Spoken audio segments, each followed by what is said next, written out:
Welcome to Fund Money. Are you taking too many loans? How much EMI is too much? How much of loan is too much? Are you taking too much of debt? These are the questions that must be coming to you on and off, and these are the questions people should also ask.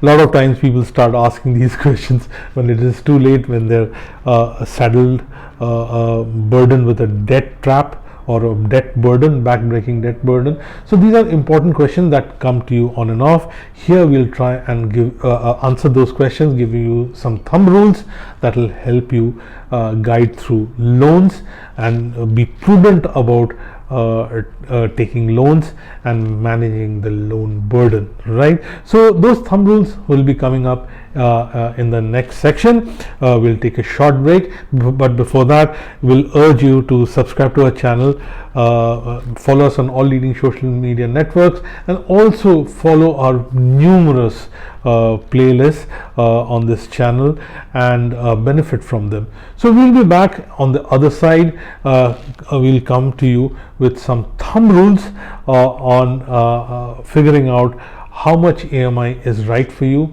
how much loan is right for you, and how much debt is right for you, so that you don't take too much of debt or too much of loan or very high EMI. So we'll be back shortly. Don't go away.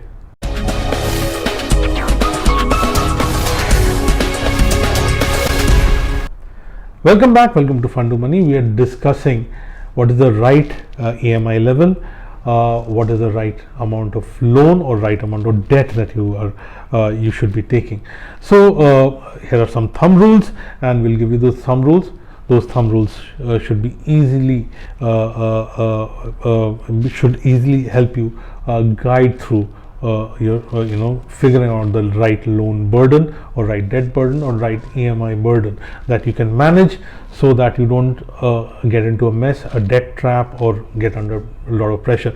Now the first thumb rule and the most important key thumb rule is what is called the debt to income ratio. Your debt, whatever EMI payments you have to make, and your income. Here we want to take your take home pay.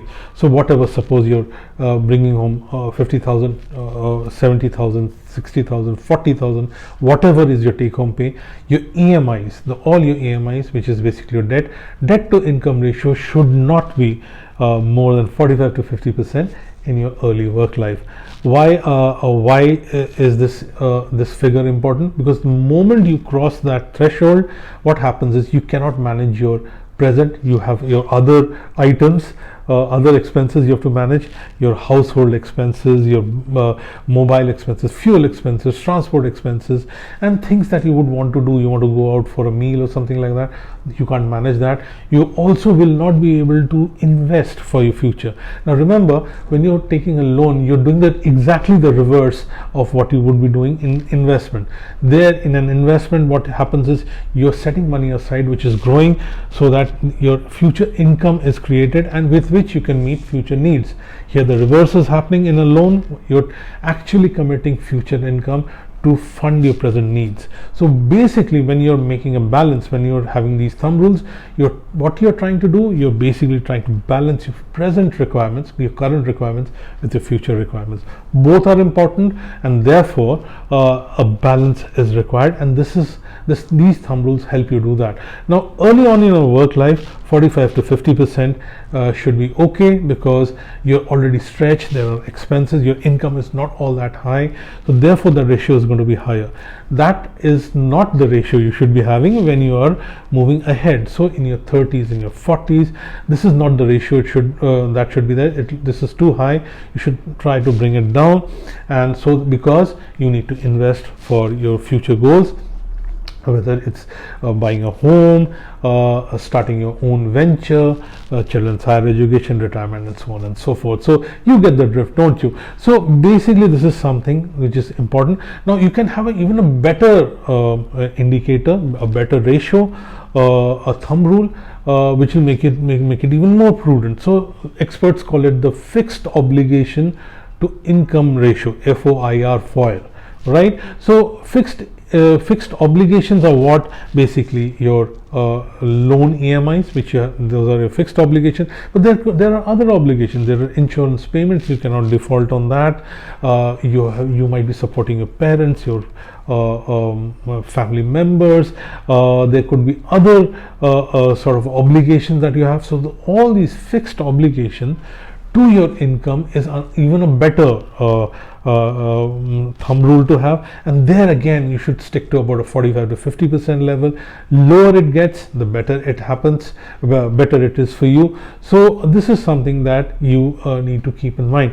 But this is not all, right? While this is a good thumb rule, even within that 35 to 50% of your take home, which we are talking about, there also you need to be very discerning. You need to prioritize, right?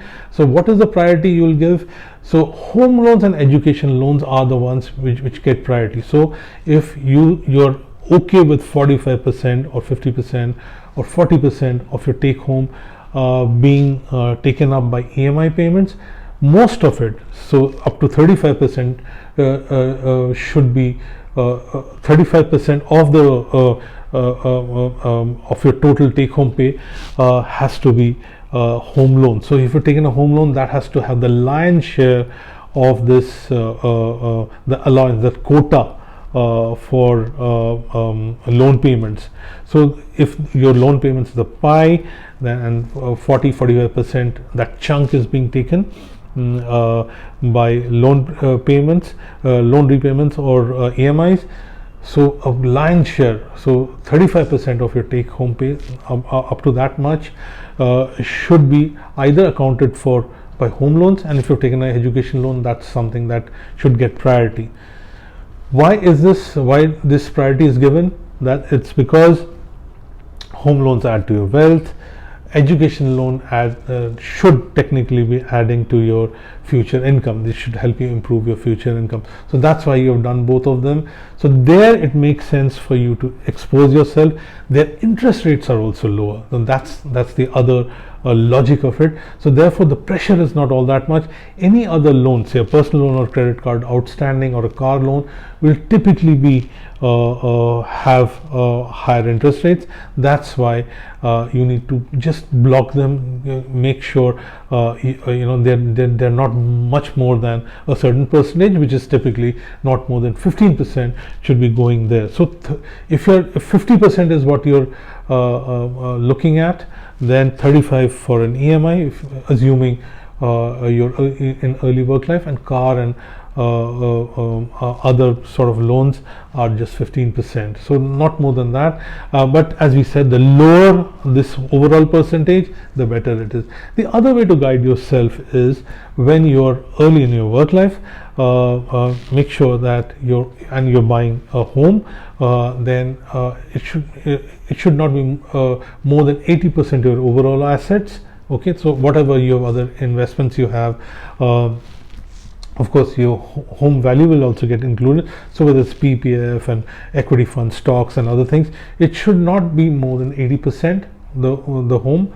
And of course over a period of time it should get lesser and lesser. It should go towards 50%. That means what's happening, there are other investments, other assets you're building. What do assets do? They create future income, as we mentioned. So what's happening is you're moving away. Even as you're repaying your home loan, you're making sure there are other things that will generate future income for you, and that's how this thumb rule actually helps you. So as we mentioned, all these expensive loans, personal loans and the like, not more than 15%. If you follow these thumb rules, you'll never get into too much of a problem. You basically know when to stop, and just in case things are not working out, something you want to buy, it's not working out, it's better not to extend yourself, stretch yourself and get into a mess, but follow these thumb rules and stay within the limits of prudent borrowing. So we hope you found these thumb rules of responsible borrowing useful. If you liked it, hit the like button and share it with others. Till the next time, take very good care of yourself, and goodbye.